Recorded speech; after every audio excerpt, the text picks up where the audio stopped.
On February 28, 2026, the United States launched a war it believed would be over by the weekend.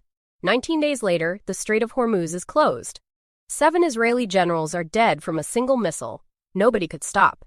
Gulf states that were supposed to be allies are halting oil production and refusing to fight. And America's own partners in Europe have delivered a message to Washington that would have been unthinkable 2 years ago.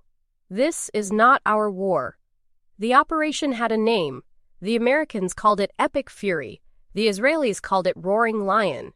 It was months in the planning. It was supposed to be a shock-and-awe campaign that would decapitate Iran's leadership, demolish its military, and force a surrender within days.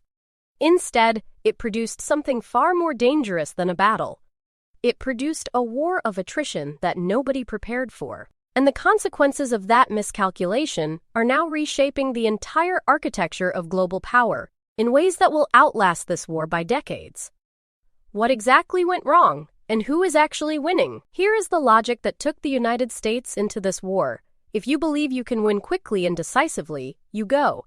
If you believe there is a serious chance of a prolonged war, you don't. That calculation has governed how states have decided on war for centuries. The Trump administration believed they would win in days. They had tactical surprise. The strikes launched in the morning rather than at night, a deliberate choice to compound the shock. They had a decapitation strategy, targeting Iran's leadership. They had shock-and-awe firepower on a scale rarely assembled. And they had months of Israeli-American coordination behind them. What they didn't have was a contingency plan for failure. Not a single serious plan for what happens if Iran doesn't quit. And Iran didn't quit. 18 days later, and this is critical, the United States found itself asking allies for help reopening a waterway. It claimed it had already won the right to control. It found itself short on interceptor missiles. It found its bases in Bahrain, Qatar, and Kuwait, absorbing strike after strike. It found its great power rivals, Russia and China, watching from a comfortable distance, benefiting from every day the war continued. The Germans have a word for this, Weltpolitik, the folly of overreach. The Americans, it turns out, did not read history carefully enough. But the failure wasn't just strategic, it was technological, and one single strike proved it. Somewhere inside Israel, there was a heavily fortified command center, reinforced and protected by multiple layers of the most sophisticated air defense, Arrow, Thad, Patriot systems operating simultaneously. On the day Iran decided to make a statement, it sent one missile at that building. 10 interceptors were launched. Every single one failed. The weapon was called the Fatah II. In Persian, the name means conqueror. That name was earned in its very first combat deployment. The Fatah II is not a traditional ballistic missile. Traditional ballistic missiles follow a predictable arc up, over, and down. Radar reads the arc. Computers calculate the impact point. Interceptors are sent to meet it. That entire logic, the logic that billions of dollars of air defense is built around, does not apply to this weapon. The Fatah II deploys what is called a hypersonic glide vehicle. It enters the atmosphere at speeds between Mach 13 and Mach 15, up to 18, 0 kilometers per h-hour, while actively maneuvering, shifting course, changing trajectory, approaching from directions that no pre-calculated intercept can account for. It is, in the words of one Israeli defense insider, like defending LeBron James with a single player. You can keep chasing. You won't stop him from scoring. That insider was the vice president of Rafael Advanced Defense Systems, the Israeli company that built many of the failed interceptors. He said publicly, hypersonic missiles open a new era in air defense. He said traditional approaches could no longer be relied on. When the company that makes your shield tells you the shield doesn't work, you are in a fundamentally different war than the one you thought you entered. The Fatah II didn't just kill 7 Israeli generals in a single strike. It invalidated a doctrine. Iran sent another signal, one that nobody in the intelligence community had fully anticipated. A missile strike on Diego Garcia, a British-American base, 4,000 kilometers from Iran's territory. Target chosen was not accidental. Diego Garcia is the staging platform for long-range American power projection across the entire Indo-Pacific.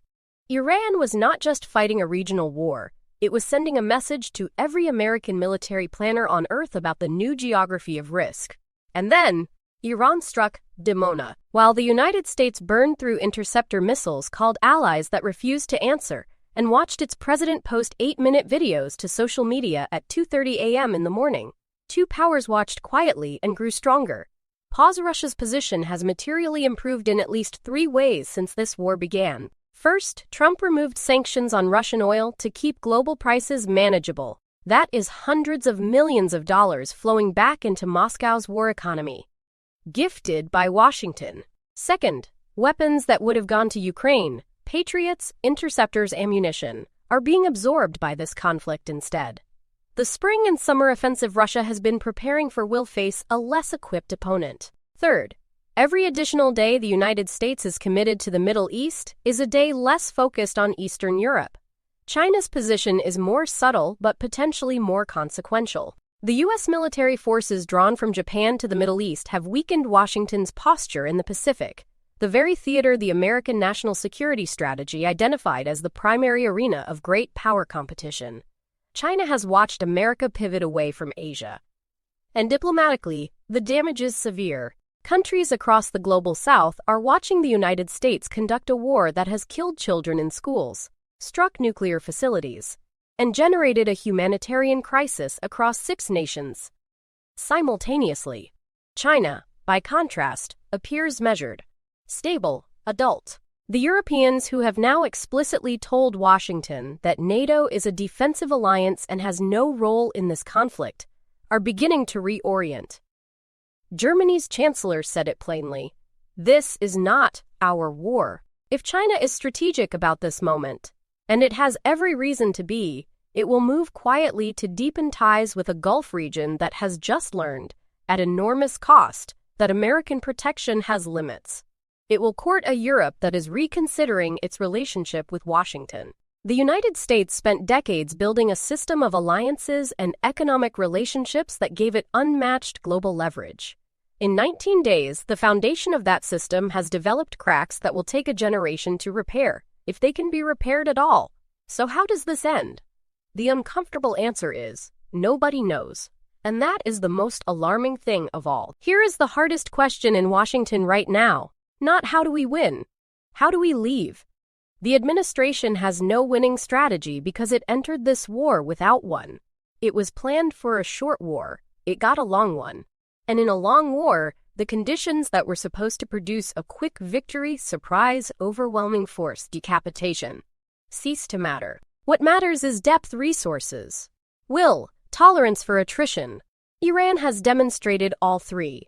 The suggestion being floated in some quarters, declare victory and withdraw, has a brutal logic to it.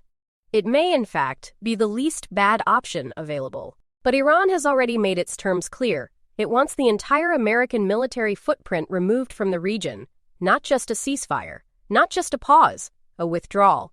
That is not a demand any American president can visibly accept. And yet, the alternative, continuing a war of attrition against an adversary that has closed your key waterway, struck your allies' infrastructure, deployed a missile you cannot intercept, and hit a nuclear facility, is not obviously better. This is the trap that history's great powers have always built for themselves.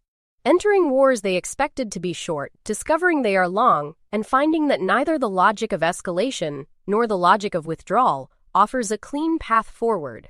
The Germans in 1941 crossed into the Soviet Union without winter clothes. They expected to be home before the frost came. By December, their offensive had stalled in freezing temperatures deep inside enemy territory. They were in a war of attrition that they had not prepared for, and they lost. The parallel is not perfect, but the structure of the miscalculation is identical. The United States remains, by every measurable standard, the most powerful country on earth. Its navy is unmatched. Its technology is extraordinary. Its economic weight is without parallel. But power and wisdom are not the same thing. A rogue elephant is still dangerous, but it is dangerous to everyone around it, including itself. And right now, the world is watching Washington navigate a war it chose but didn't plan for, in a region it wanted to leave but can't seem to escape, against an adversary it underestimated, and now cannot easily defeat. The era in which American military force could generate quick, decisive outcomes in the Middle East. That era has not merely stalled. It has been challenged at Mach 15 by a missile called Conqueror,